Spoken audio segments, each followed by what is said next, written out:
여러분, 우리가 지금 흔히 이야기하는 주식, 스마트폰 몇 번만 터치하면 사고 팔 수 있는 그 주식이 도대체 언제 어떻게 시작된 걸까요? 사실 주식의 뿌리를 찾으려면 중세 이탈리아까지 거슬러 올라가야 합니다. 13세기, 14세기 피렌체, 제노바, 베네치아 같은 도시들에서는 이미 여러 상인이 돈을 모아 배를 띄우고 무역을 하는 합자회사, 코멘담 같은 제도가 있었습니다. 방식은 단순했어요. 어떤 부자가 돈을 대고 선장이 배를 타고 무역을 다녀오면 얻은 이익을 미리 약속한 비율대로 나눠 갖는 거죠. 즉, 돈을 같이 투자하고 이익을 나눈다는 기본 개념은 이미 이탈리아 상인들의 세계에서 싹을 틔우고 있었던 겁니다. 하지만 이 구조에는 한계가 있었습니다. 보통은 항해 한 번, 계약 한 번으로 끝나버렸어요. 한 번 배를 보내고 돌아오면 계약은 종결. 다시 투자하려면 또 새로 계약을 맺어야 했죠. 이걸 완전히 뒤집은 게 바로 1602년 네덜란드 동인도 회사입니다. 네덜란드 정부가 여러 무역회사를 통합해 거대한 회사를 만든 건데, 여기서 기존 합자 방식과는 전혀 다른 제도를 도입했어요. 투자금을 항해 한 번으로 끝내는 게 아니라 계속 유지되는 회사 자본으로 묶어버린 겁니다. 그리고 그 지분을 종이 증서, 곧 주식으로 나눠서 원하는 사람 누구나 사고 팔 수 있게 만들었죠. 이게 바로 오늘날 우리가 아는 주식회사, 그리고 주식시장의 탄생 순간이었습니다.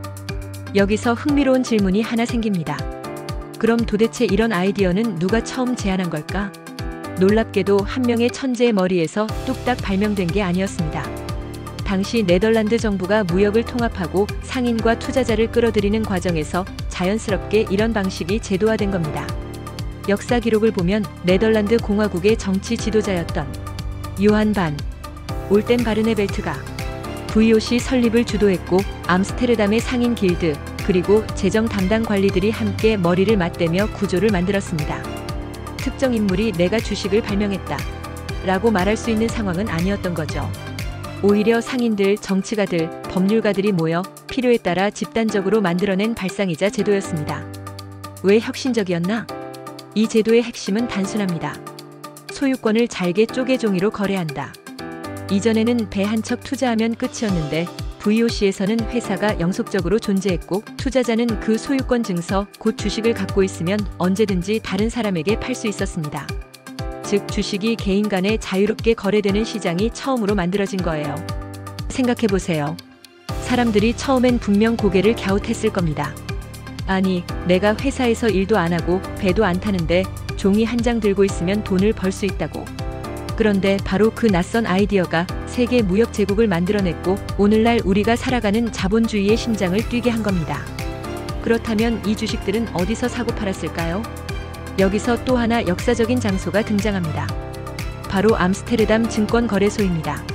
세계 최초의 공식 주식거래소였죠. 하지만 그때는 지금처럼 전광판이 번쩍이고 스마트폰 앱으로 거래하는 게 아니었습니다. 사람들은 커피하우스나 광장에 모여서 이렇게 외쳤습니다. VOC 주식 얼마 줄래? 나 이 가격에 팔겠어. 흥정과 거래가 오가던 이 모습이 오늘날 우리가 증권사 HTS나 MTS에서 클릭 한 번으로 거래하는 것과 본질적으로 다르지 않았습니다. 그리고 여기서 또 놀라운 일이 벌어집니다. 단순히 VOC 주식만 거래한 게 아니라 채권 거래, 선물 거래, 심지어 옵션 거래의 원형까지 등장한 겁니다. 다시 말해, 오늘날 우리가 쓰는 금융 기법들이 이미 17세기 암스테르담에서 모습을 드러내기 시작했던 거예요. 생각해보면 참 신박하지 않나요? 그저 바다 위 모험의 위험을 나누기 위해 나온 작은 아이디어 하나가 400년이 지난 지금 지구촌 전체를 돌아가게 만드는 심장이 되었다는 사실 말이에요. 이상 무심코였습니다. 구독, 좋아요, 알림 설정은 저를 춤추게 합니다.